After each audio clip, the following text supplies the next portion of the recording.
శ్రీ సత్యసాయి దివ్య చరిత్ర నిత్యపారాయణ గ్రంథము 50వ అధ్యాయము. అంశాలు: సాయి సుక్తి, నిష్కామ కర్మ, నివారిత జన్మ. సాయి సుక్తి: పువ్వు లేక కాయ పొట్టదు చెట్టున, కాయ లేక ఫలము కలగబోదు, కర్మనిష్ట లేక కలగదు భక్తియు, భక్తి లేక జ్ఞాన ఫలము లేదు అంటారు బాబా. ప్రకృతి సహజమైన స్థితి ఏమంటే మొదట పువ్వు పుట్టి అది క్రమంగా పిందె లేక కాయగా మారుతుంది. ఆ కాయ చెట్టునే అంటిపెట్టుకొని ఉండినా పండు అవుతుంది. ఇదే మాదిరి ఆధ్యాత్మిక మార్గంలో సోపానాలు: మొదట సత్కర్మ, దాని నుంచి క్రమంగా సద్భక్తి, దాని నుంచి జ్ఞానఫలం లేక అనుభవ ఫలం. సర్వం కూడా కర్మ, సత్కర్మలపై ఆధారపడి ఉంటుంది. యోగః కర్మ సుకౌశలః అని కూడా అంటారు.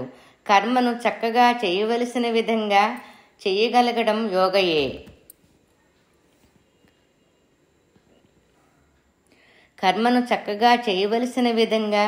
చేయగలగటం యోగమే. మోక్షగామి ముందు మొదలెడవలసింది సత్కర్మ. అందువల్లనే సత్యసాయి సేవా సంస్థలలో సేవ సత్కర్మ ద్వారా మొదలవుతాయి సర్వం. నిష్కామకర్మ, నివారిత జన్మ. రామాయణంలో శబరి అనే కోయిపిల్ల కథ చదువుకుంటాం. ఏమాత్రం జ్ఞానం లేని ఆ అమాయకపు కోయపిల్లకు మతంగ మహర్షి ఒకే ఒక్క ఉపకారాన్నందించారు.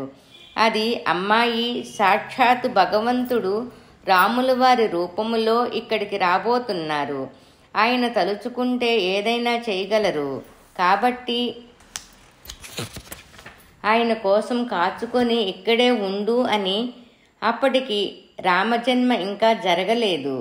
ఆ మాటలు నమ్మి ఏ క్షణాన నీలమేఘశ్యాముడైన తన రాముడొస్తాడో, ఆయనకు ఆకలి వేస్తుందేమో, ఆయనకు త్రోవలో రాళ్ళు రప్పలు తగులుతాయో ఏమో అని రోజు ఆ అడవి ఊడుస్తూ పళ్ళు పోగు చేస్తూ రామచింతనలో అతి సాధారణమైన అల్పాతి అల్పమైన రహదారి శుభ్రపరిచే సేవ అందించింది శబరి.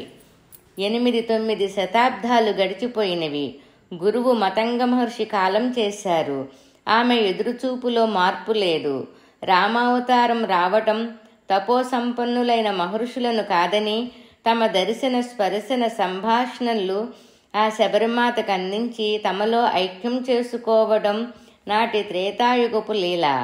నేడు సత్యసాయి అవతార ప్రకటన అనంతరం పుట్టపర్తిలో కృష్ణునికి యశోదవలే స్వామిని విడవకుండా సంపూర్ణ నమ్మకంతో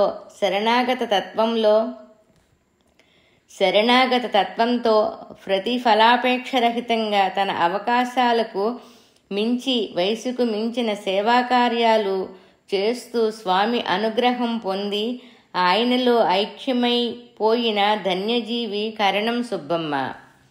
స్వామిని అతి బాల్యము నుండి భగవంతునిగా గుర్తించి చరించిన మాతృమూర్తి సుబ్బమ్మ. ఆ రోజులలో వచ్చే అసంఖ్యాక భక్తులకు పగలనక రాత్రనక ఏర్పాట్లు చేయడంలో, వంటలు వండడంలో, వడ్డించడంలో ఆవిడకు 24 గంటలు సరిపోయేవి కావు. వంట పూర్తయినాక వారికన్నా 10 మంది రావటంతో వండింది చాలదేమో అన్న తపన ఆమెకు కలిగేది. ఏ విధమైన వనరులు లేకపోవడం వలన ఆమె అన్నింటికీ స్వామినే ప్రార్థించేది. అప్పుడు స్వామి ఆమె ప్రార్థనను ఆలకించి ఒక కొబ్బరికాయను ఇంకొక కొబ్బరికాయతో పగలగొట్టి ఆ నీటిని ఆహార పదార్థాలపై చల్లితే ఆ పదార్థాలు అక్షయం కావటం, అందరితో పాటు ఆమె కూడా ఆనందించటం ఆవిడ నిత్యకృత్య జీవన విధానం అయిపోయింది. అట్టి అదృష్టవంతులు ఎందరుంటారు. వారి పేర్లు తలుచుకున్న భక్తి పార్వస్యంతో మోక్ష సన్నిధికి పోగలుగుతాము. ఆమె తన కన్నుల ముందు ఆ బాలసాయి వామనావతారునిలా పెరిగి సర్వప్రపంచాన్ని తన పాదక్రాంతం చేసుకోవటం చూచింది. ఆమె పుట్టుక చేత బ్రాహ్మణ కులములో పుట్టిన ఆనాటి కట్టుబాట్లు తెంచుకొని స్వామిని అత్యంత భక్తి శ్రద్ధలతో కొలవగలగటం అంటే అది స్వామి సంకల్పమేమో అని అనిపించక మానదు. స్వామికై దూర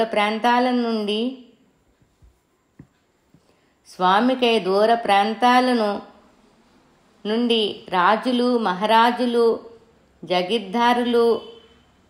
జాగీర్దార్దులు, సంపన్నులు రావటం, ప్రార్థించటం, తీసుకుపోవటం పరిపాటి అయిన రోజులు అవి. ఆమె ఆరోగ్యం క్షీణించి మృత్యువు ఆసన్నమైన గడియలు వచ్చినవి. కానీ ఆమె మనసు చెబుతున్న మాట ప్రకారం స్వామి తప్పక వస్తారు, తనకు దర్శనం ఇస్తారు అని చుట్టుప్రక్కల వారంతా దీనిని సాధారణంగా పుత్రమమకారం కింద కొట్టివేస్తూ ఆయనను స్వామిని కోటీశ్వరుల అండచేరిన కుపుత్రుని కింద జమకట్టి నోటికి వచ్చిన మాటలు అనటం మొదలుపెట్టారు. అంతిమ గడియలు సమీపించినట్టుగా ఆవిడ చివరి శ్వాస పీల్చింది. శ్వాస లేని ఆ శరీరాన్ని ప్రేతంగా భావించి దహన సంస్కారపు ఏర్పాట్లు చేశారు బంధువులు. దహన సంస్కార నిమిత్తం ఆ శరీరాన్ని కదిలించదలిచిన వారికి అది సాధ్యం కాలేదు. శరీరం జీవకళ ఉట్టిపడుతూ నిద్రలో ఉన్నట్లుంది. ఒక చీమ కానీ పురుగు కానీ దరిచేరలేదు. ఈమె జీవియా నిర్జీవయా అన్న సందేహం చూచిన వారికందరికీ కలిగింది. ఈమె సజీవియా నిర్జీవయా అన్న సందేహం చూచిన వారందరికీ కలిగింది. ఈ విధంగా 3 రోజులు గడిచినవి. లేవడం, తినడం, త్రాగటం ఏమీ లేదు. నిశ్చల సమాధి స్థితి వంటి స్థితి.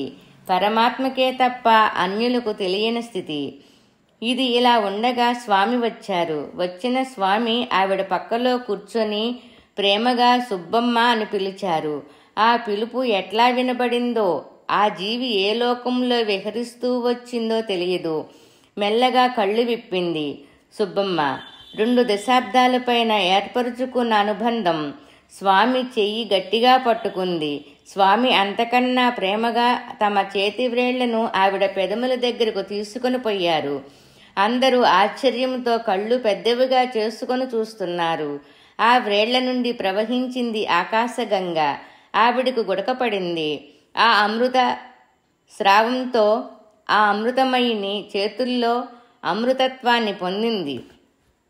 ధన్యజీవి కరణం సుబ్బమ్మ. నేడు మనకందరికీ మార్గదర్శకమయ్యి ధృవతారగా నిలిచింది. కింకరత్వం నుంచి శంకరత్వానికి గల రాచమార్గాన్ని మనకందరకు చూపిన తొలి మహిళా వాలంటీర్ మన మాతృశ్రీ సుబ్బమ్మ. ఆవిడ జన్మరహితమైన ఉత్తమ స్థానానికి వెళ్ళిపోయింది. శరణాగత తత్వములో అత్యంత సాధారణమైన వంట పని, ఇంటి పని లాంటి సేవ చేసినా సరే భగవంతుని అనుగ్రహం ఎంత ఉన్నత స్థానానికి తీసుకొని పోగలుగుతుందో వివరించి చెప్పేది ఈ సంఘటన. భవభయహర సాయి కృతామృత గంగాజురిం సతతోధారకం సర్వం సాయం వందే జగద్గురుం. ఓం శాంతి శాంతి శాంతి. 50వ అధ్యాయము సంపూర్ణం.